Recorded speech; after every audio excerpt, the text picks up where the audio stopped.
It's live now. Welcome to the Brand Niu Podcast. Today we have guest Junior Tufuga with us. Yeah, we do. Yeah. So we're here. If you want to go ahead and... Hey, welcome everyone to the Brand Niu Podcast. Yeah, it's not NEW, it's NIU. Just real excited to be here and talk some stories, man. Talk about, each other and our growing up together. Talk about family, talk about parenting. I mean, we all have kids now, from where we first started. I didn't really think that we'd be at this boat, man, but time flies, bro. We have like 2 or 3, so I have 4 kids, and they're a blessing. But yeah, man. Special guest Junior Tufuga, man. How you been, bro? I'm good. Good. Excited. It's the first time I'm doing this, so don't know what to expect. So yeah. Yes, expect anything, man. This is what we want to do here, and just get into who you are, your beliefs, your advice to us as as people, so that we just become better people amongst other people. We were talking about that the other time, giving a smile and a hi. But man, let's just dive right into it, man. Tell us a little bit who you are, where you come from, where'd you grow up, and how we came to know each other. Well, for me, I guess it started back in California. Well, raised there till I was in 3rd grade. Moved to Utah just because I was getting into a lot of trouble as a kid, getting kicked out of school. Where in California? In Compton. Mm. Oh, okay. So, getting kicked out of school, always getting in trouble in the neighborhood. So, and not like getting gang things, just stupid little things like breaking people's windows and throwing rotten fruits at cars and stuff. So, my parents, they knew that there had to be some type of change because just the statistics that come from that city alone. Yeah. And the area we lived in. And I always thought you were from Long Beach for some reason. No. I always thought you were from Long Beach. But I was born at St. Mary Hospital in Long Beach, but I didn't know you were from Compton. I thought it was Long Beach the whole time. Yeah. Oh, dang. So I wonder why. It's the reason why you who you are right now. It's like, man, you need to step up your game. Yeah. So moved out to Utah and then been there for a long time. After my mission, I met my wife in California right before my mission. Mm-hmm. And we just continued talking throughout my mission. And then when I came back off my mission, I moved back to California, married her. We lived out there for about 5-6 years. And then we moved here, back to Utah. And then now I just recently moved to Florida, North Florida in the Panhandle. That's right. So not a lot of Polynesian activities out there, but happy to be there. We've been, welcomed with open arms there. So cool. Yeah, that's basically. And I grew up with these guys. These guys are like my brothers. Whenever I come back to Utah, back when I was living in California, me and you still kept that connection alive. Yeah. Like we you live right over the hill. Yeah. What was it, Sierra Avenue? I remember because Niu's I think it was his grandfather or grandmother that died. Grandpa. Yeah. And then Grandpa. I'd come over to help with the Five Lovers there. Yeah. And I remember Tassi came up to me. She gave me this big hug and she kissed me on the cheek. She said, "Thank you. Thank you." And I looked at Niu and he's like, he was trying to mouth something to me. He said, "Thank you for taking Niu to church every Sunday." And I was like, "What?" But I went with it. I was like, "Oh yeah. Every Sunday go pick up Niu, and then go straight to church." We were at the Jack in the Box. Good Jack in the Crack on the Holy Sabbath day. Yeah, we kept that connection alive. We would go work out the gym. We played ball with Skivvy, and then we transitioned back to Utah, and we knew, I think at the same time, came back Yeah, to because you Utah. were living in Fontana, and Yeah. we were living in Riverside, and it was just right over the hill Yeah. where it became Fontana. So that was cool, man. That was cool to just have somebody that I grew up with, and just we're not amongst our norm. You know what I mean? Yeah. We're just somewhere else, and we're actually able to.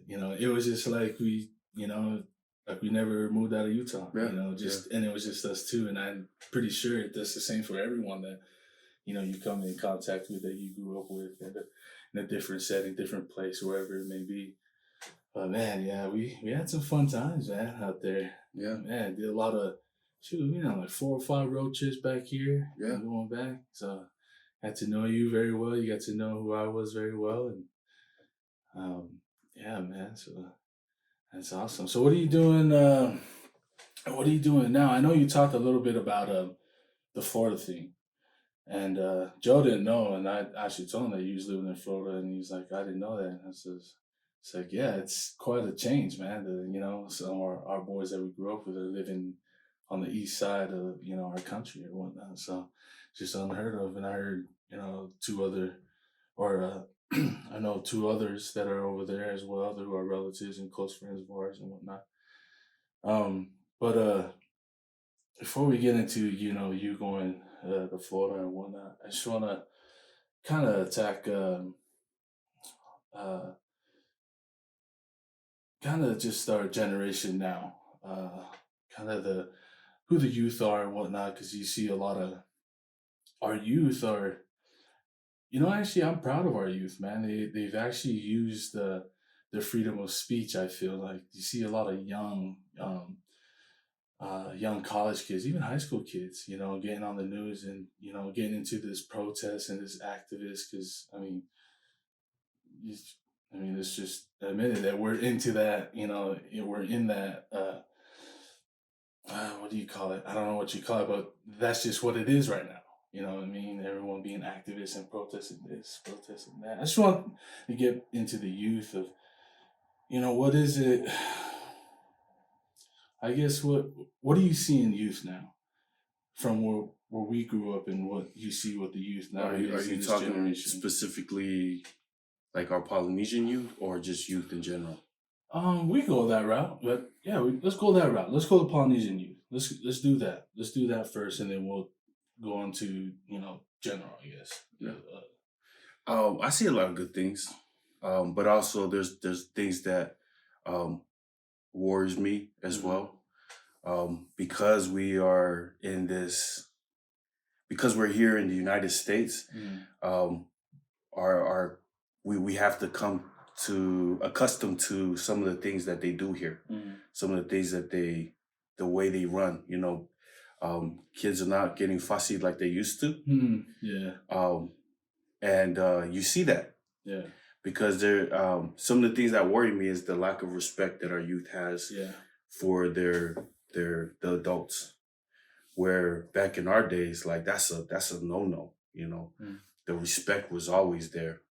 And we got beat up for just the littlest things, but the respect was always there because of that.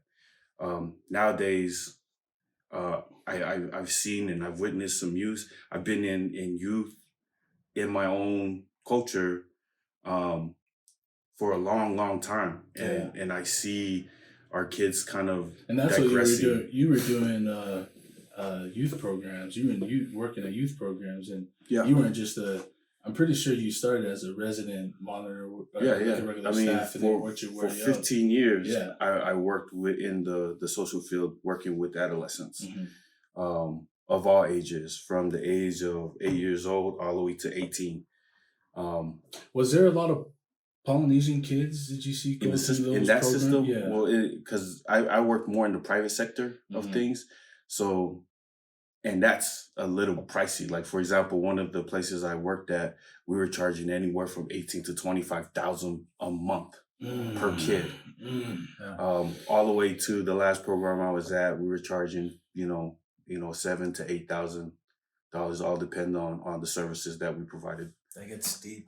Yeah. So for our because our people, we don't come And the from age range is what? Is it from just 11, or does it go younger to that to 17 or 18? 9 years old, all the way to 18. So there's not a lot of facilities that works with young adolescents from the age of 8 to 11. I was fortunate enough to be part of a program that did work with that age group. Okay. So you didn't, with Polynesians going through that program, did you I saw very it? few. I saw Okay. very few. Like I guess what I'm getting at is that, so the very few that you saw, Mm-hmm. you talking about how we grew up. Yeah. Going through that program, was it any different? Did they come out okay? Did they come out still wilding out? Or was it kind of like it was just a different route? From my experience, like the kids that were in the program and who worked the program did well in the program. The issue is when they got back home, nothing changed at home. You know, a lot of times the parents didn't change. What they were doing. You know, the friends didn't change. The environment didn't change. And they have parent meetings because obviously I worked 3 years. You were my supervisor. Yeah. And I spent 3 years over there, and I saw those parent meetings, and those parent meetings, it was like you guys were kind of teaching the parents what to do outside the facility, or what to do at home, like you're saying, when they go home and whatnot. But I don't know, I just feel like they never gave it time, or just was lazy about it and didn't really. There's a lot of kids that benefited from it. There's a lot of kids that benefited, but you know, there's kids also that, you know, keeps in good contact with me that I see that, you know, just from their social media outlets, like they're not doing that well. But there is a lot of kids. Like there's one girl who reached out to me, one of the first girls I worked with 15 years ago, who's now a dentist. You know, and she reached out to just let me know, hey, look at what I'm doing.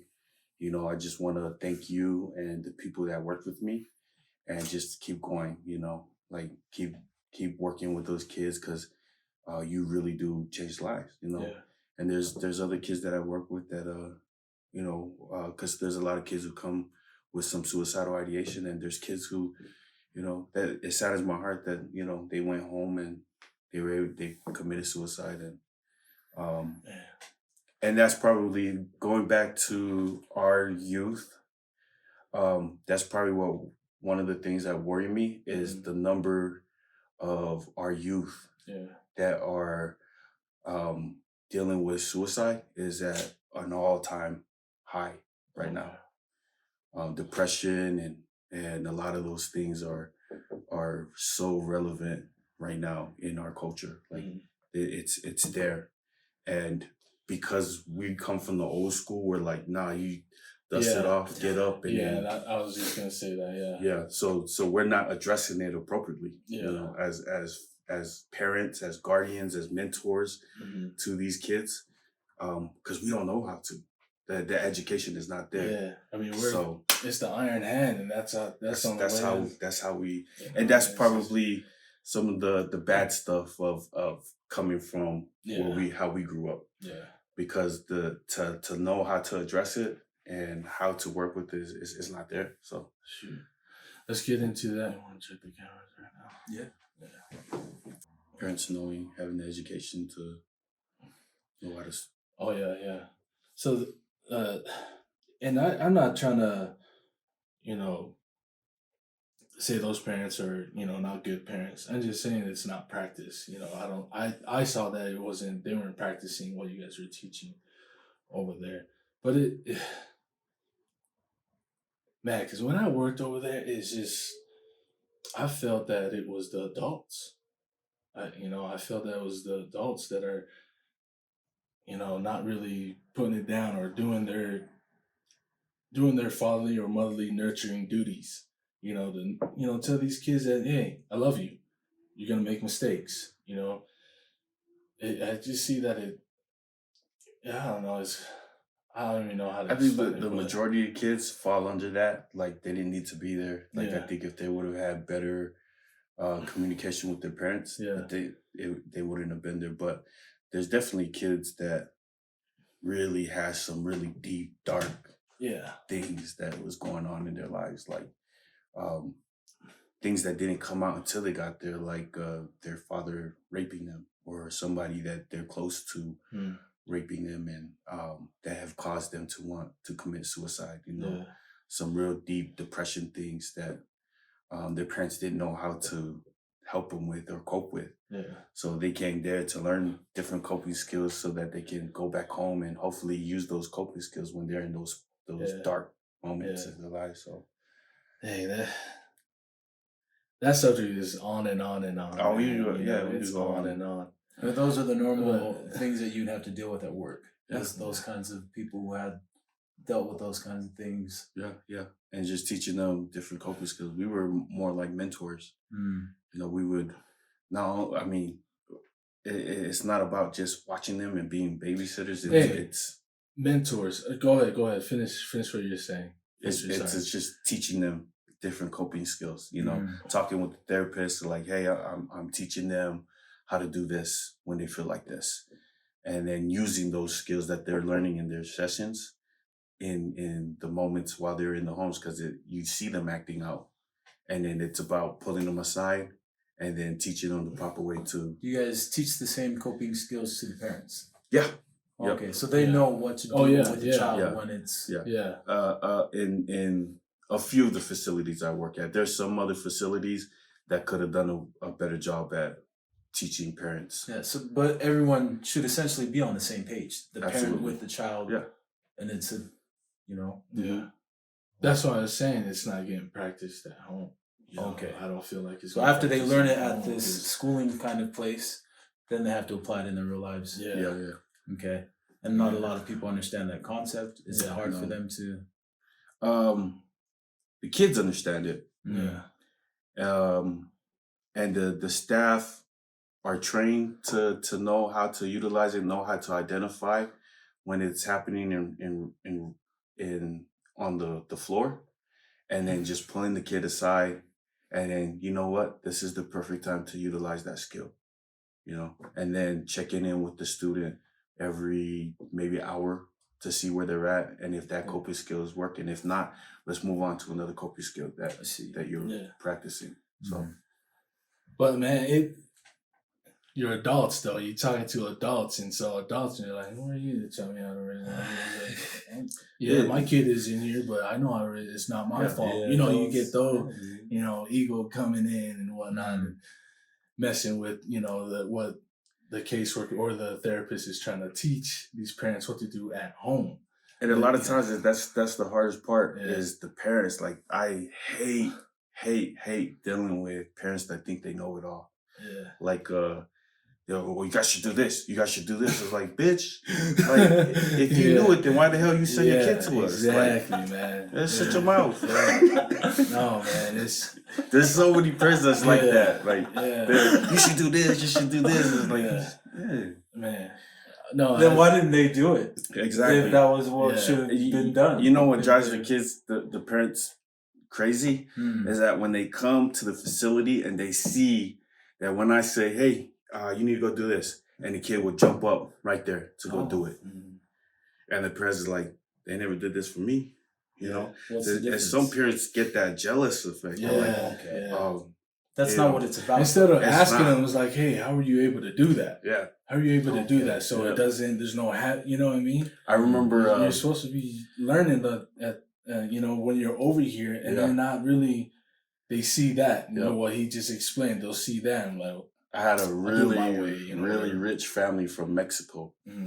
And their son, he came to our facility, did well. So we're like, you know what, let's practice what you're learning here at home. So we sent him home for like a week. And then all of a sudden we get a call from the parents, and she calls and she says, Junior, he's not getting on the plane. And I'm like, what do you mean? She's like, he thinks he's learned all he can. I don't think so. Like, he's done well here, but I still think there's things that he can learn more, but he's not getting on the plane. And I said, well, do you want me to come over there and grab him? And she's like, yeah. So I booked the flight the next morning and flew out to where they lived. And the parents met me at the door. I was like, where's he at? He's like, upstairs. I was like, all right. I walk upstairs. I walk into the room and he listens to me. He's like, fuck! Who called you? Who called you? And I was like, hey, shut up. Pack your bags and let's go. He's like, wait, let me talk to my parents. I was like, pack your bag right now. Packed his bag. We're walking downstairs. His parents are down by the on the bottom of the stairs. And he's like, Mom, I was like, hey, walk to the car right now. Shuts his mouth, walks right to the car, put his bag in the car. And then the mom's like, Junior, how did you do that? It's like, you just tell him what to do, and he does it right there. He never does that for us. Yeah. So she was like willing to pay me. She's like, I will pay you to stay with us for 3 months so that you can transfer that respect that he has for you to us. You know, I'm like, I'm not gonna do that. Like, my wife would kill me if I go away for 3 months. But the money probably would have been good though. Yeah. For real. So that's why I say is mentors. And you've 15 years, I mean, you've seen a lot. Why is it that a lot of kids are attentive more to Polynesians in those type of facilities? Because when I worked there for the 3 years, they just knew that, you know, I don't know what it was, but they just knew when we said something. I mean, not all of us, but most of us, we can say something and then we'll do it right off of the bat. But it was hard for other staff that weren't Polynesian, and nothing bad to those staff because they had their little magic or whatnot with how they worked with the students, and it worked, you know. But for us, majority, like it's the same. It's the same way that we look at our parents. You know, like our parents would fussy us, and then after they talk to us, you know, son, you know why I fussy you. You know, I love you, you know, and we felt that love, right? We knew that the discipline we were receiving, you know, we like, after like getting beat up, we knew that it came from love though, right? So love. Love. It's a lot of love. There's a lot of love we have. So these kids, we do such a great job of getting to know them on a personal level. And they respect that we get to know them and we find out the real them, and we don't judge them for what they did. You know, like the judgment came for that action that happened in the moment, but we look past that judgment and that action, and we still let them know that we still care for you. And I think that's the difference. Is that there's so much love that we can display to these kids. You know, I was as a coach, obviously you guys know I coach high school football here, and I see that with all coaches. Even though I'm on one team, I see that with other teams when we go to these 7-on-7 tournaments, these lineman challenge tournaments, and even the football games, and then you just see that, you know, the Polynesians over there, because man, there's a lot of high school teams here. Actually, most of them have poly coaches on there, and it's just awesome to see that. Then it's more awesome to see that how they have the kids just real attentive to what they say. You know, real just paying attention to everything that the poly coaches had to say. And like again, I'm nothing against the other coaches. I'm just talking about as Polynesians, you know, I see that, and I didn't know, you know, you've been in that game for 15 years, and just awesome for you to share that why, and I believe that as well. Yeah, I believe that as well. Polynesians was, it's like 50-50 for me. Like, you either really good or you just gonna be my headache. You know, like, because there's some that's there and they really do care for the kids, and there's some that just don't give a shit. You know, I'm here just to get a paycheck. And those are the ones that I worry about. Those are the ones that stress the hell out of me, because I mean, we're dealing with kids who have depression, who have some sort of suicidal ideation. And that's the scariest part is like, because if your supervision is not on top, these kids will have opportunities to do something stupid, you know? And that's what was scaring me for 15 years is that shit would happen, you know? So, man, they were like, so they were a gift or a curse, you know, 50-50. I either had some really solid ones and they were one of my best staff, or they were just one of my shittiest staff. So, you're off today. I don't want to talk about that. So, let's go back to your family, you know, and you have 3 kids, right? 3? Yeah, you can say that. Like, through work, I've been able to foster some kids that have been in my facility just to so that we could teach them what a healthy home looks like and help them transition home. So I've had a number of kids that have came through my doors who like I still keep in good contact with, and you know I would consider kids, you know. So I wanted to ask you, so working in that field for 15 years, has it helped you with your own kids? All that stuff you're learning from the therapist, from, you know, the whole thing, has it helped you kind of raise your kids? Yes and no. And no. Yes. There's a lot of things that I learned that I've taken on to help my kids, but then I sometimes reflect back on how I was raised, the tough love kind of thing. And I had to learn how to balance that. To make sure both. To make sure that they receive both sides of that. Because sometimes, and you know, and this is what I regret, because I worked so much, and a lot of times I worked 2 jobs, the tough love came out so much because I was like, oh, these kids at work, they just need more tough love. And, you know, it was not until my kid said something that like hit deep inside of me that I needed to change and be more balanced.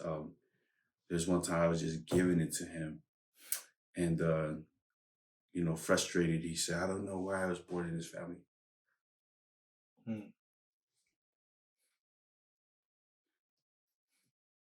It's a good reflection. So, ever since he said that, I backed off that tough love. Like I still kept it there when he needed it, but I would now my more emotion. Like back then, I never really heard "I love you" from my mom and dad growing up. Okay, I didn't. That's a normal. I knew it was there. I knew that they loved me.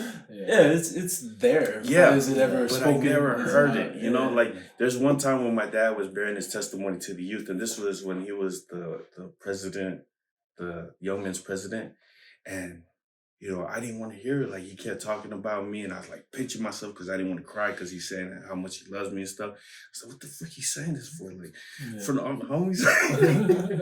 But that's like one of the few times, and I didn't know how to respond to that because it's something that we never hear, you know. So I make sure now that I tell my kids daily, you know, even though you might feel it and you might know it, I want you to hear it from my lips that I love you. Oh yeah, you it's a conversation ender. You know, I mean, at every conversation, even if it's just like, hey, can you give me a carne asada fries? Okay, love you, Dad, love you too. Yeah, and so it's part of my routine and whatnot. You know, when I talk to my kids or anyone, you know what I mean. Because I love you guys, you know, and it's just that's a thing that needs to go on through our community, through society, through what's going on right now, the issues that's going on. It's like, I love you, brother. Yeah, I love you because you're alive. You know, you're doing well. You know, and you got people like me that can help you out. So, yeah, man, I totally agree with that, man. And your oldest is Nikki. Oh man, Nikki! I remember Nikki when he was small, man. how's he doing? Because he's what, junior? He's a junior. He's 17. Yeah. Yeah. So how's that going with just him growing up and Man, it saddens me. It saddens me that time has passed by so fast, and I just wish I could go back in time yeah, so that I can spend more time with them, yeah, teach them more things that I knew, and I learned from that. You know, Yeah. from your first kid, you always learn like Oh, what you yeah. could do better. You know what I mean? Yeah. So like, I wish I had more time with them. So, yeah. um, I think that's everyone, man. Yeah. I think that's everyone. But yeah, man, because I remember you working a lot, man. Just working a lot. You was always doing something in that field, just being in the office or just trying to get to a management position, And I remember calling you just like, no, I gotta do this, I gotta do that. Just having Nikki there. And then when I finally had kids, I actually, you learn from other people that have kids Yeah. or whatnot. Then I started learning, like, man, there's a lot of time away. You start to notice as the kid grows, there's a lot of time that's away from your kids because you're trying to do work, then you have other things outside of work that you're doing. Grocery shopping could be one. That's time away from. It's like, yeah, man, I agree with you. With my boy, man, I need to spend more time, even more, just more time with him because I think in all our kids we see their kind of uniqueness, who they are and whatnot, and just want to be there to see them draw whatever they're drawing or building, just to see them whatever they're building. But yeah, like them just being their own person. Yeah. And just watching them develop that way. Like some of the dads, we want them to follow a certain path and almost fulfill our own dreams. Yeah. But we can't do that. We have to let them develop on their own. I try to teach my kids different things and different talents just so they know, I like this. Yeah. But I didn't like this. I like this. And I see that now. My son, like he loves fiddling with the guitar. He loves fiddling with the piano. He loves drawing. And he's not great at any of those things, but he likes to do them, and he's trying to be great, which is what I like to see. It's progress. Is that progress. I love seeing him trying to practice it and just better himself that way. So, but you have to kind of provide them different opportunities in different fields just so that they can find out what they really like and hopefully whatever that is what they like, that they go and they utilize that to make money. Because if you can, right, like if you're your biggest talent and you're getting paid to do what your talent is, you're happy. Yeah. Right? Yeah. Like for a long time I wasn't happy with what I was doing, like I was, but I didn't feel like that was my passion, that was my talent. Yeah. I loved the benefits that came from helping the people I worked with. Yeah. But I probably would love it even more if it fell within the talents that I was given. I mean, you obviously had a skill for it. 15 years. Yeah. It's a chunk of time. Yeah. So, yeah, I firmly believe like just giving your kids a different avenues and teaching them different things, because we're not all supposed to be football players. Yeah. Like I agree. That's what wow. You know what I mean? Who can go get good grades, go to the NFL. That was kind of the thing, That was the football thing. You're a big brown dude. You should do football. And we're trapped in that mindset. Like that's, oh no, that's all you can do is football. So make sure all your classes are easy classes so you could go play football. And I don't know how many guys I talked to that went to the D1, and I talked to about what they're doing education wise, and then they're like, oh, I don't know, our coaches put us in all these classes, and all those classes was meant so it'd be so easy for them just to make sure that they got the grades to play the next week. So you're there for football. You make the school money off of football now. Exactly. Yes, I mean it's $1 billion industry. No, but I agree. giving them different avenues to take, if they want to do this. Because when my boy played soccer, my girl just plays basketball. I just wanted to stick her into basketball, and I think she's comfortable. I think she's comfortable with just playing that one sport. I want to put her in some volleyball, but my boy, my boy did soccer. He's doing baseball now. He's been telling me that he wants to do football. Man, he could do all those and whatnot. What else other than sports that he wants to do? And that's when I saw his drawings. His drawings. He likes to collect Mortal Kombat action figures. He wants to collect those. He likes to collect Pokemon cards. He likes to collect. He does all these other things that I didn't know, and I'm glad that I asked questions because now I know, and that's what I was talking about. I want to just be more and more and more in tune to what he's doing because a lot of that stuff really helps me. Not just creative wise, but like therapeutic. Like it's just awesome to see. Just sit there and just kind of just trying to dwell into my son's world of thinking, his creativeness, just doing all this. And this is stuff that I wanted to do when I was young, but it's like, that was the waste of time to our household, It's like, you better be pulling the weeds in the backyard or doing something. Even the boys, like, if you didn't play football, you ain't playing football? Yeah. One of our usos, I'm gonna use his name because I know he wouldn't care about this, but the uso Mike Brunt, he was telling me, he's like, man, I love soccer. I love to play soccer. And when I got in high school, man, I just got peer pressured into playing football. Yeah. And I didn't enjoy football like I did soccer, but I got peer pressured to go into football because that's what all the Samoans are doing. All the polys are doing is they play football. Yeah. And I was getting clout because I was playing soccer. Dang, yeah, man. When my boy played soccer, it was I couldn't yell at him. Why am I gonna yell at my son for a sport that I don't even know how to play? So I never yelled at him. It was like, kick the ball. When they made a goal, oh yeah, goal. I just know the ball goes to that goalie and the ball goes to this. That's all I know. Even in baseball, I couldn't yell at him in baseball because I don't know nothing about baseball. Yeah.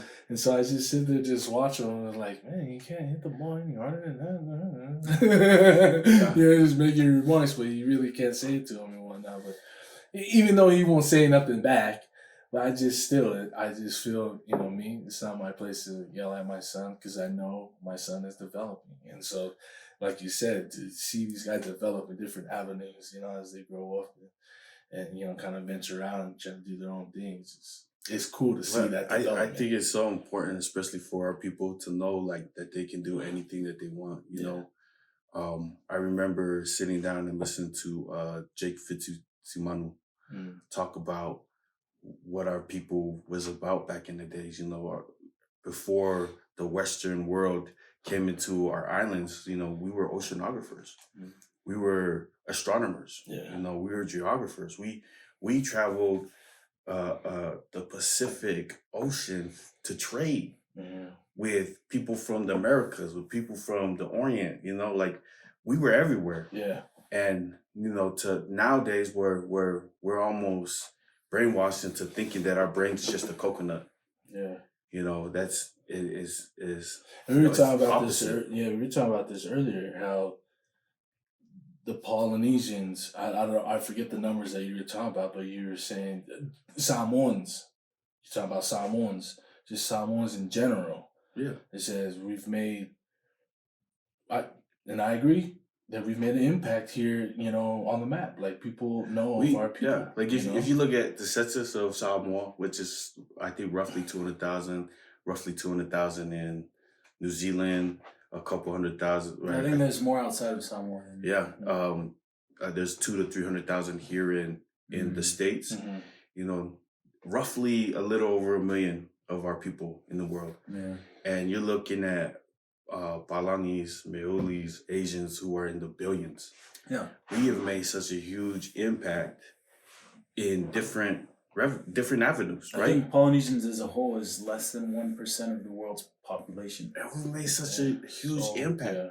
I mean, And not if only- you think about the true 1%ers. Yeah. That's, yeah.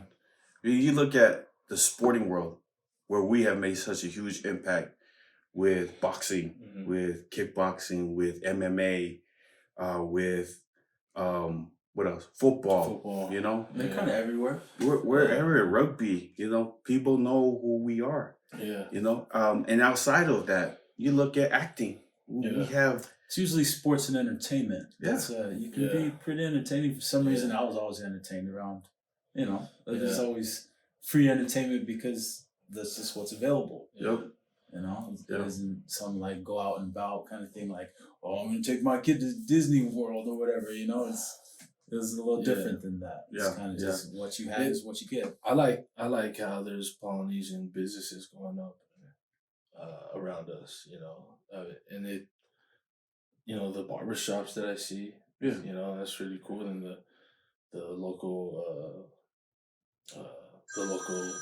foods and whatnot that's going on or that's coming up, like the Hawaiian barbecues. Everyone's got this Hawaiian barbecue over here, and who's got the best dish. But I mean, I support all of them. I eat all of them. I think it's cool to see that just small business, Polynesians could be small business owners, and there's more of them. I know there's been, other Polynesian businesses that's been going on, but like now, just to see them as I grow up is, it's pretty cool. Yeah. So I mean, if you put your mind to it, I know that's such a cliche thing to say. yeah, no, But, you're good. You're good. I know what you mean. You know, our, Yeah. our people really do, like, when we do something, we can go pretty far in that field. When I used to live in Newport Beach, I never knew I forgot the Uso's name, but he was a surgeon, but he was a well-renowned surgeon. Like, he worked for the U.S. Army, and big surgeries that needed to be done, they would fly him out to those different places all over the world to work on soldiers that were in really bad shape and needed his help. So there's a lot of things that our people are very capable of doing. Yeah, I see him in the military as well. I mean, I always see those. I've seen those videos. Yeah. And then marching and singing Samoan chants. Samoan. It's pretty hard. Yeah, I love that when I see that. But even in the political realm, right? Like, you have Tulsi Gabbard, who was in the run for a presidential Democratic candidate, who made some big splashes. And she was She was a representative from Hawaii, but she was born in American Samoa. Yeah. She has a Samoan heritage. So I remember that being said over the social media, and I was like, dang, that's pretty cool. And then we had some local ones here too. Yeah. That were is in Jake Fitzsimano. Yep. Yeah, he's the one. He was a council for West Valley. Yeah. He's a councilman. And there's a girl that was running too. I don't know if she got it. Yeah, dang, I forgot her name. I forget her name. Shoot. I'm sorry, but yeah. Yeah, man, that's a lot. But, let's go to what you're doing now, man. As earlier you said you're in Florida. Mm-hmm. What is it in Florida? What takes you over to Florida? Man, so my sister and her husband lives out in Florida. They live in the Panhandle, a place called Niceville. And my family and I just had this prompting that we needed to go visit her. My brother-in-law hit me up. He's like, hey, can we do family home evening, maybe once a week together? I know, really misses the family, and I think it'd be cool for us to do that. That way she gets to see you guys and talk with you guys at least once a week. And I was like, yeah, that's cool. And then I was like, you know what? I should go visit her. I got flying benefits. I work for Southwest. Nice. Why not utilize that benefit? Yeah. So me and my family. Shout out to Southwest. Yeah, shout out to Southwest, small family. Galapu Swallow. Invite me, please. So my family, we just packed our bags just out of the blue. I called my sister the day before and I said, hey, we're going to come out and visit you. She's like, when? Like, tomorrow. She's like, tomorrow? For real, tomorrow? I was like, yeah. So she was really excited about that. And while we were going there, man, we met so much roadblocks and so many things that was like, I felt like was trying to keep us from going there. From getting our rental cars, from getting on the plane to gas, almost running out of gas. And so many things were like keeping us from going to Niceville. Yeah. And the moment we got there, I just felt like a total relief, you know, like a calm sensation. Yeah. And my wife and I was talking, it was like, man, like, you know, I could really see our family living here. And I mentioned it briefly to my sister. I was like, hey, man, this is such a cool place. Like, we can see ourselves living here. And then she went and talked to Falangi, because Falangi is a district manager in a restaurant called Pounders, Hawaiian Grill, out in there. And they're a new and upcoming restaurant that's just killing it. Sweet. Up in North Florida. How many restaurants? They have two restaurants. And then Falangi actually talked to me and he's like, hey, Lightning said something about you guys really could see yourself. He's like, dude, I could really use your help at this restaurant. You know, would you consider coming and working for us? And I told her, like, man, I ain't know nothing about no restaurants. I've been working in the social field for 15 years. That's not even in my realm. So I was thinking of maybe taking a different role of like, admitting kids like remotely with the company that was at that time. And I just felt like maybe I should get a change, you know, that it was so stressful what I was doing before. So it was almost a relief to just change over to do something different. So I'm there. I'm actually a manager in training to hopefully within maybe a year or two having my own restaurant and that's what's up, man. So, damn, Pounders. Worked out, Pounders. Right on, yeah. That's So cool. that's that. Like I know I'm there for more than that. Spiritually, I felt like we had to be there for whatever purpose, and so whatever the Spirit guides me to do, like I really gotta take that and run with it because that's why I'm there. You know, like even if it meant, you know, not doing the restaurant and putting the Lord's work first, because that's why I'm there. I don't know why, and it's funny. Did you just get that prompting, or did you get any other promptings when you were in that field for 15 years to get out of it, knowing that you were stressing and whatnot, or was it just because you knew that, well, this is my only job, like I think that's what I was thinking. time to go get another job. That this was what it was. You know, I'm getting old. Like I turned 40 this month. You know, so like starting something new and different was. I didn't want to, you know, that the saying, you know, it's hard to teach a dog a new trick. Right on, man. But I just felt like I really felt like a strong prompting that my family had to be there, and it was funny because Laina went out there first. And then we decided that we were going to move out there. And then all of a sudden, out of the blue, you know, my sister Anya and her husband Eric were like, we're moving to Atlanta. And we're like, what the heck? Because they're only like 3.5 hours away from where we live. Oh, cool. Drive? Yeah. Or flight? From drive. Okay. Flight is 30 that's minutes. Okay. That's what I was referring to in the beginning was Laina. And then the other one was Hona. Remember, Hona lives in Hona only lives about, he lives in New Orleans. Yeah. And I think it's only 3 to 4 hours away from where we live too. Okay. So, and I was telling, you know, I was like, man, there's a reason why our family's migrating to the South.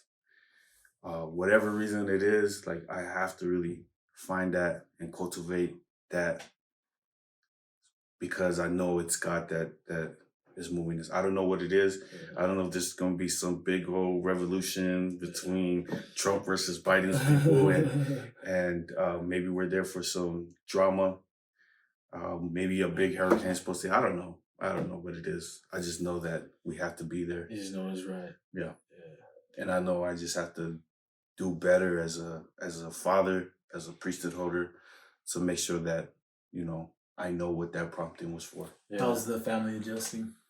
The family's not there yet. We Okay. decided to keep them here so that they can finish the school year with their friends and Oh, nice. and also spend a little bit more time with their family before they come out to Florida. So because I still have that flight benefit, we've been able to see each other monthly. Like either I've been able to come down here or my family's been able to come down there. Oh, to so visit that's us. recent. That's like within the last month. Yeah, or within the few months? last, I think October, September, the end of September is when I moved down there. Eric and I we drove from here straight to Atlanta. I helped unpack them there, and then my sister Laina met me up in Atlanta, and then we drove back to Niceville, Florida. So, yeah. Damn, man. That's when I went to school out in Ohio, I just felt like I was just on a whole different planet, man. I was so far. I was far. That was the furthest I've ever been from family. Oh yeah, it's different. Not a lot of people there know what Samoans are. I have to always refer to Hawaii just to give them a clue of who we are, or the Rock. And a lot of people didn't even know the Rock was Samoan. So, it's different, but we've received a lot of warm welcome there. Yeah, I have a story about that.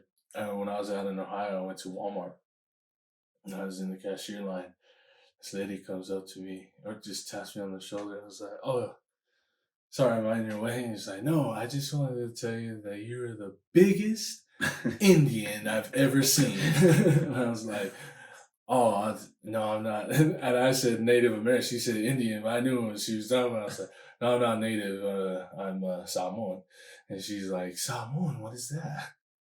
It's like, "I'm a Pacific Islander." And she was like, "Oh, so you're Hawaiian?" I was like, "Nah, I'm not Hawaiian, I'm Samoan." And she's like, "Oh, kind of like The Rock?" And I was like, "The Rock is Samoan, not Hawaiian." Then she had a keychain that had Steelers on it, and I was like, "Oh, you like the Steelers?" She's like, "I love the Steelers." Like, so me and Troy Polynesian are the same people. I was like, "I love Troy. His hair, I love him." I was like, "Yeah, okay." But yeah, no, a lot of people out there don't know, what a Samoan is and whatnot. So, big ups to my cousin Troy. Troy Polynesian, man, you bring the hat, dude. Yeah, man. Shoot, man. I know. We'll just wrap this up. Well, I know, Joe, you have a few questions you probably want to ask him before we want to end. Just everything we was going through.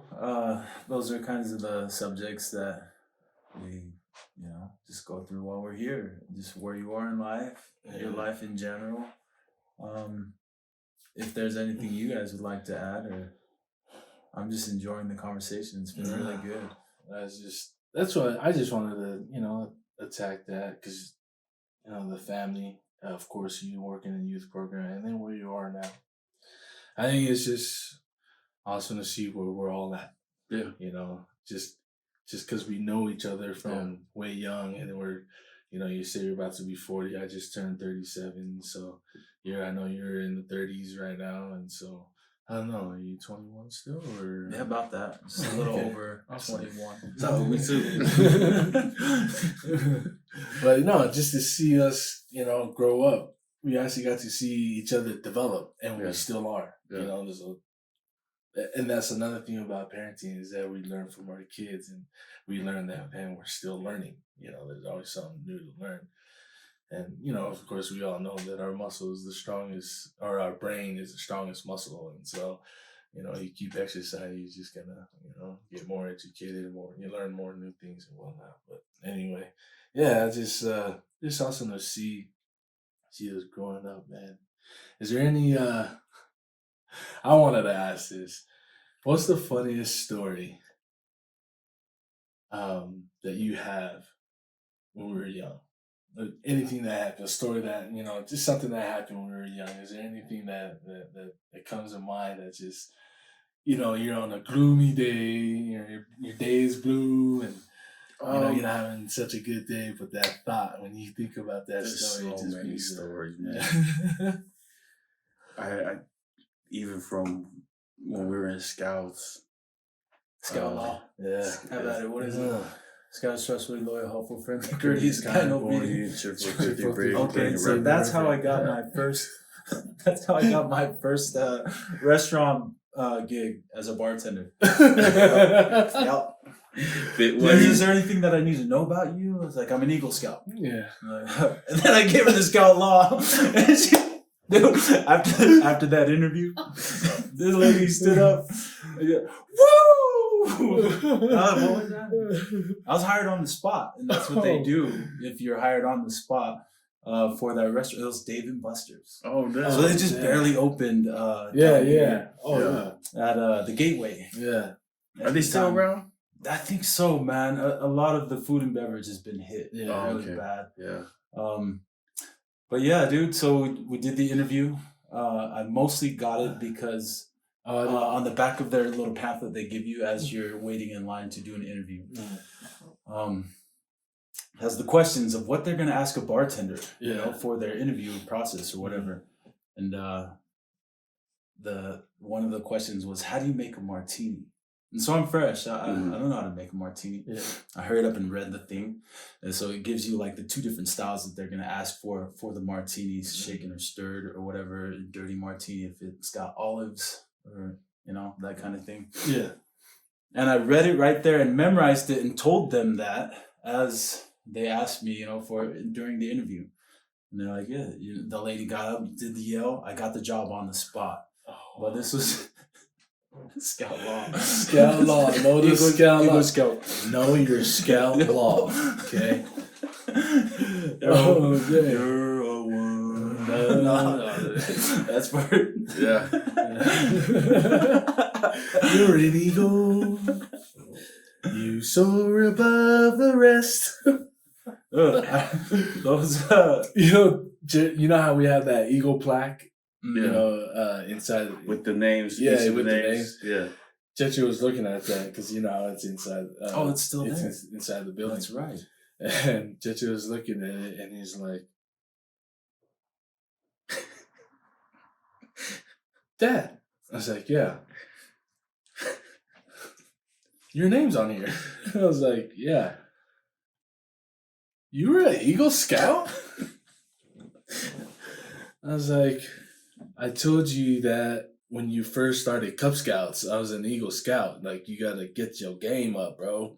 He's like, oh, I didn't know that. I thought you were lying to me. Dude, I mean, only if Cheche knew, man, like that ran deep in the family. Yeah.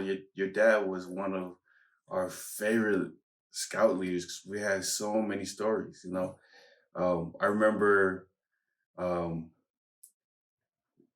when we were in Scouts, J.R. Lavelle, he was shout out to J.R. Shout out to J.R. And I think at the time, J.R. was fresh, he was new, he was a deacon. So you know how you get annoyed by the little ones that just come up, and J.R. was that person at that time. We love him now, he's Anyways, my man J.R. fell asleep at one of the canoeing merit badge that we were doing. And some of the boys decided to gently put him in the canoe and send him off on his way. So we totally forget that he's in this canoe in the middle of Bear Lake. And then we're chilling, we're eating dinner and stuff. And then we look down at the shore and we're like, who's that? Someone's coming out of the water. This was probably 4 or 5 hours later. My man's going back soaked. He's going back soaked. And he's all mad. And we're like, oh shit, we forgot about JR. He came back and your dad, You start giving it to JR. Where were you?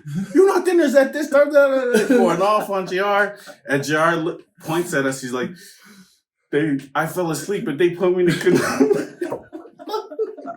Your dad was so pissed, dude. He made us start packing our stuff. This was the first day for the whole week. The very first day. Packing our stuff. He's coming around with this stick, and we're all packing our stuff. Shit, man, the first day we were ready going back home. He was that pissed. He was that pissed at us. So, why was he JR just knocked out from the ride there? Or I don't just know, man. JR was he just knocked out, and we just set him in a canoe. And because Bear Lake is deep, man. Oh yeah, and that lake is big. I mean, we had all the older, because I was one of the oldest deacons at the time. So we had the older boys like Eddie, Cecil, Nick, both Nicks, Nick Falatel, Nick Afo. Rest in peace to Nick Afo. Shout out to all those guys he's mentioning, man. Those were like those were our older brothers, man. Yeah. You know, from a different mother. Those were our older brothers, man. Shout outs to JR, man. Oh man. Speaking about like good times. Yeah. Well, about us and keeping that connection strong in California. JR was another one that I kept in close contact with while in California, because JR served in Santa Ana. Oh yeah. He served in Orange County, so I hit up JR.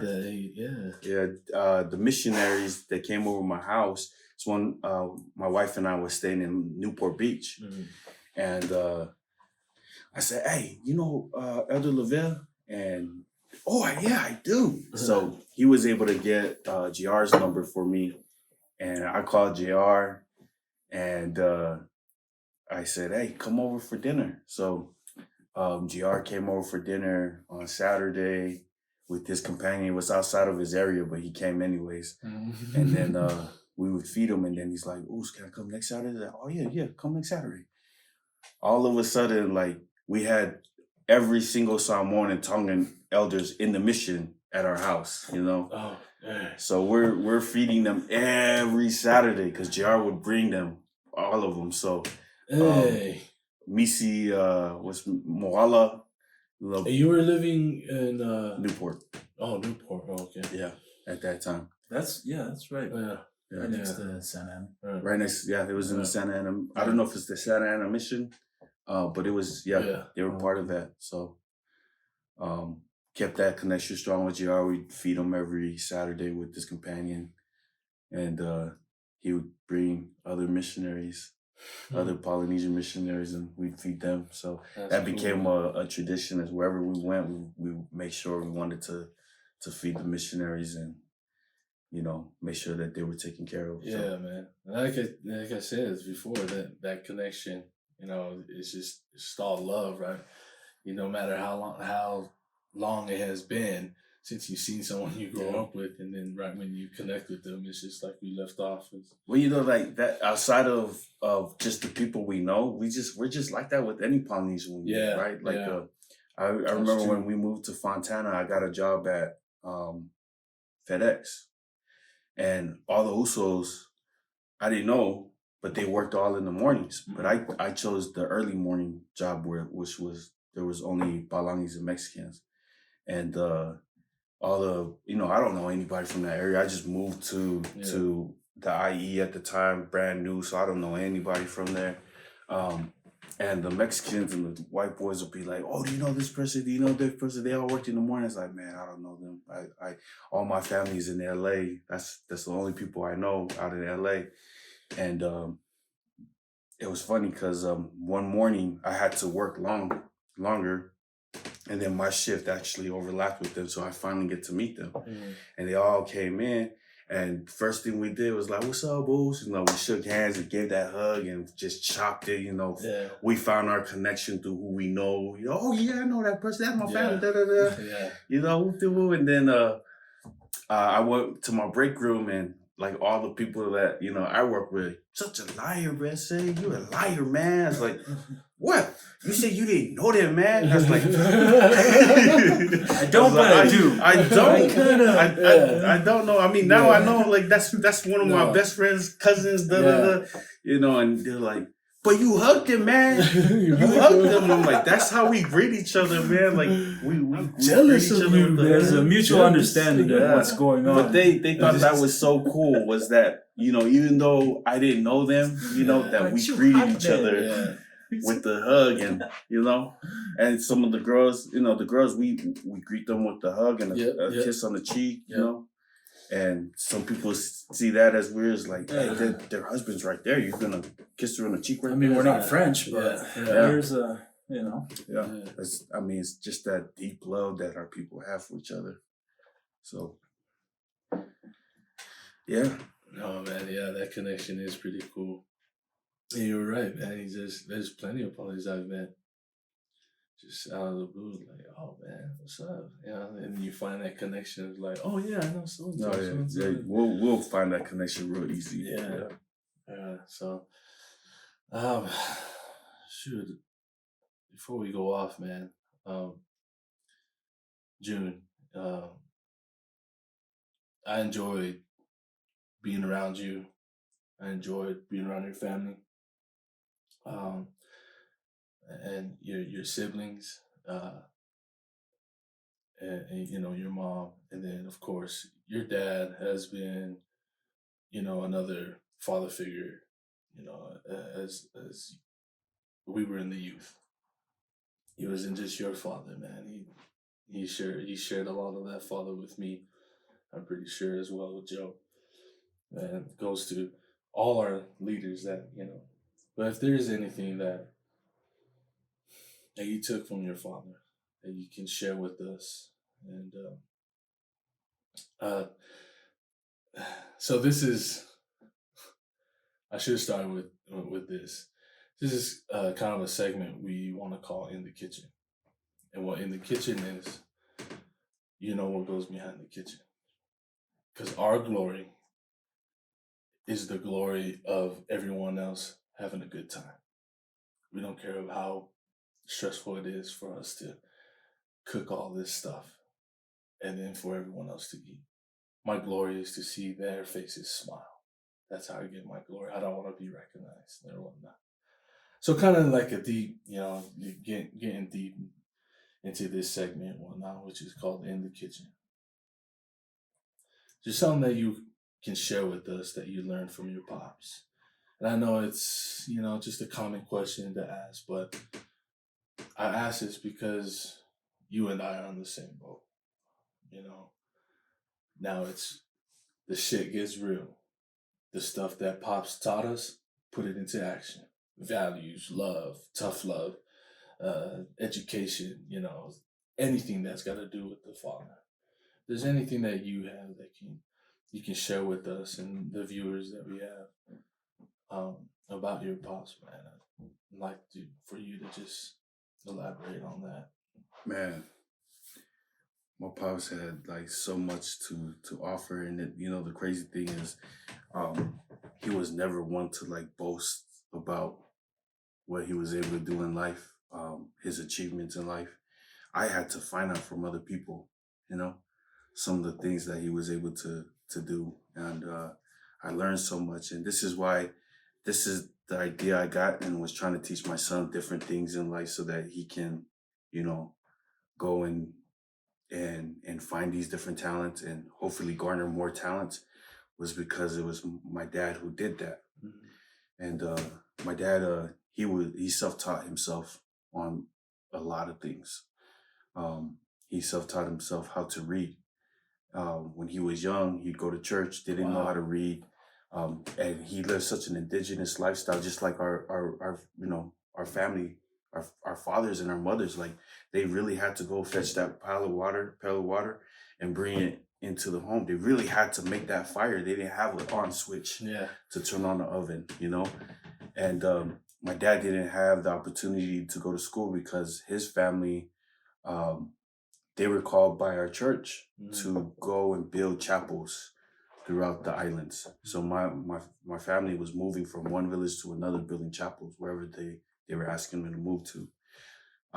Because of that, my dad just didn't have time to, and there's not schools everywhere where they're moving at the time, because this was in the 50s. In the 50s, Yeah. like they're moving, and there's no set place for them to learn. So my dad learned how to read at church. When they were singing, he was reading, he was following the words, as they were singing.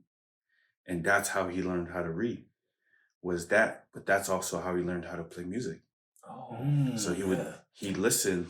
Wait, I didn't know your dad played music. My dad was really good at piano, and a lot of it was just he would hear it, and then he would just play it. It'd be his own rendition. He'd add a couple of different keys in. Because I know, what was it, Laina and... Laina plays, Anya plays. And then I know David plays. David plays just a little bit. Yeah, but he's just by but ear. David is really good at the guitar. Yeah, that's true. But yeah, my dad was really good at guitar, and he was really good at playing the piano.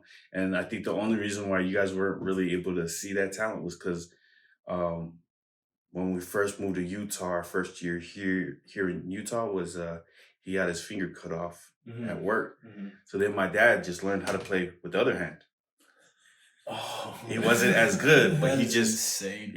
And that's hard. The guitar's upside down. Yeah. So he was trying to learn how to play that way, and it didn't sound as good, but it sounded like it was supposed to sound like. You know what I mean? So that's probably one of the biggest thing that I wish I had, was to be able to teach myself like that. Like he was so good at teaching himself how to do a lot of things. Literally self-taught, man. Yeah. Mechanics. He just went and he got a job with doing that in California. He just watched and he learned from that, and then he just went and applied it himself. So that's probably one of the biggest things was, even though things are not accessible to us, like college, education, or stuff like that, like there's other means and other ways for us. Yeah. Learning how to adapt on the fly. Absolutely. And being successful at whatever it is you choose to adapt to. Yeah. And I think I learned a lot of that from my dad, So now I'm trying to apply that later in my life. I know I will never fill the shoes that man. I saw a picture. I believe it was at your mom's house. And I remember a picture of him in a white shirt, blue jeans, and he was holding. I think he's holding you. I think it's you. But I was amazed because this guy was swole. Oh yeah, my dad. I didn't. That was the first time seeing this guy. A picture of him at that age. I've never seen. Your pops was always old to me. It's just the older leader. It's just the one of the old men. But when I seen that picture, I was like, this guy bigger than me, and I'm fat, dude. It's just like bigger arms than I do, dude, man. It's just like, oh my gosh, like that picture, and then he had you right there. It was an OG picture, man. It was really an OG picture. When I was on my mission, I met an elder from Kanab, Utah. So my dad, when he was living in Samoa, he was attending, I think, Mapusanga. And in the Mapusanga, he met a Palangi family by the last name of Johnson. And Johnson took a liking to my dad, and my dad was like really good friends with their older son named Benjamin. So when they were moving back to Utah, they asked my grandparents, can we take Gagaifo with us? Oh. We can give him an opportunity of education and school out in Utah. Are you okay with that? And at the time, my dad was in high school. So my dad moved out to Utah with them when he was in high school. So my dad ran track and played football in Kanab. And an elder, he saw my name tag and he was like, are you related to this person? And I was like, yeah, that's my dad. And he's like, dude, your dad still holds the 100-yard record in Kanab. And I was like, what? He's like, yeah, I was in track. I was trying to beat that record. Oh. And your dad ran a 10.3 in the 100. And, I was like, what? He's like, yeah. So I don't know if he still holds that record. This was like 20 years ago. But yeah, I learned, like I said, my dad wasn't one to boast of himself or boast of his accomplishments. Like, by the time my dad was 25, he owned 3 homes. 3 homes was under his name out in California. And he used all his money that he got from being in the military to purchase that. But I didn't know that. These are things that I'm finding out from different people. So yeah, and that's probably another thing that I learned. Who am I? Who am I to boast of myself? I'm nobody. It's the talents that was given to me by God. And to utilize that talent to benefit the people around me.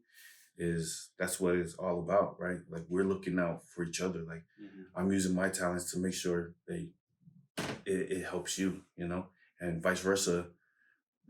You're doing the same, right? And hopefully that mentality of a village, our kids are raised by that. And that's why we look at each other. That's why I look at your dad as another dad. That was for real. That's like my uncle, Uncle Paloma. He was, wasn't afraid to. He's the one that taught me how to box. He put boxing gloves on my hands and he said, I could go. I think the first person I boxed was Wheaty. So that's, we learned how to use our hands very early. And when we took that, and we did stupid stuff with that. We went my pink garage. We'd go to my pink garage and we'd have 20 dudes circle.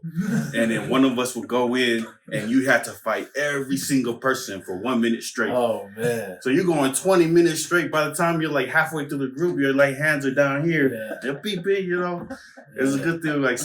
I had headgear, especially when I had to come up with you. Scout camp was funny, Scout camp was man. Was a clinic, man. Every time, everyone knew. And the deacons were here too. I heard it when I was going up to the deacons, damn, I have to box when I get to this. and what's crazy is that our dad and was it Kivanga? Who was it with it was any of those leaders. What the Scoutmaster was never there. The Scoutmaster was never there. But the other man leaders let it go on. And they were the you go. You just like you said. My dad was like, go. And they were organizing. You already knew as a kid, oh man. They're gonna do their brackets and whatnot. These leaders are just having their entertainment of their lives, just watching us little kids and beat the hell out of each other and then go get a Cookie Mare badge right after. Well, I think that was the cool thing about us growing up was that it really felt like it was a village, and we really felt like we were watched after not only by our parents, but everybody else that was around us. And I think that's why a lot of us and our relationship is so close today is because of how we were raised and who we were raised around. Yeah, man. That's awesome, man. Man, this was fun, man. Yeah. Thank you for having me, man. Thanks for coming. Like I said, I know what to expect, but this was fun to rehash some of our old memories and just to talk about what's going on, current events, and what we're doing in our life. So it's cool. You have social media? You want anybody to know who you are, follow you? Man, I've been working with a lot of kids at Pounders who are teenagers and stuff, and they I guess they've been Facebook stalking me, and they're like, man, you need to get your game up. I was like, what? How do I get my game up? So, being that I'm around all these teenagers now, my game's gonna come strong. It's gonna come strong this next year. Watch. Right. Yeah. Awesome. Right on, man. We only wish you well, future success with your business, and hopefully that carries on into wherever you take it next, because you have obviously the skills to work with your new industry, even though it's mostly people skills you're taking from your old industry and doing it now with what you're getting into. But yeah, man, we'll wish you safe travels. Thank you. And come back as soon as possible, man. Whenever that works out for you to come back. I'd love to go back and to no, I'd love talk about other stuff. So. Yeah, love for you to come on. Maybe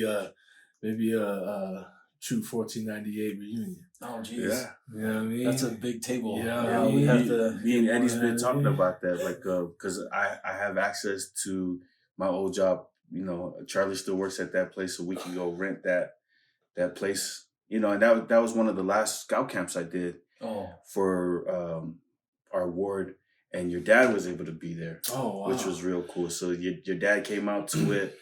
It was a really cool scout camp. Our boys got a lot from it, but for them to hear the stories, you know, from man, how it was when we were, and for your dad to be there, like it made it perfect. You know, your dad was there, Brother Penny was there, and then both of those guys who've been so influential in our scout lives, are in our lives as youth. Period. Are not with us anymore. So rest in peace, Brother Penny. You know, so. Yeah, man. Rest in peace to Brother Fui, you know. Oh, man. Rest in peace to Brother Tufuga, or Bishop Tufuga, man. I love that, man. Your dad I was the first assistant to Bishop, man. But it was cool. It was cool to just serve under him and learn. Man, I learned a lot from that guy.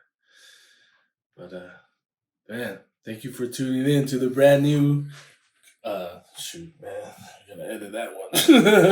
Thanks for tuning in. Brand New Podcast. Yeah, this will be good.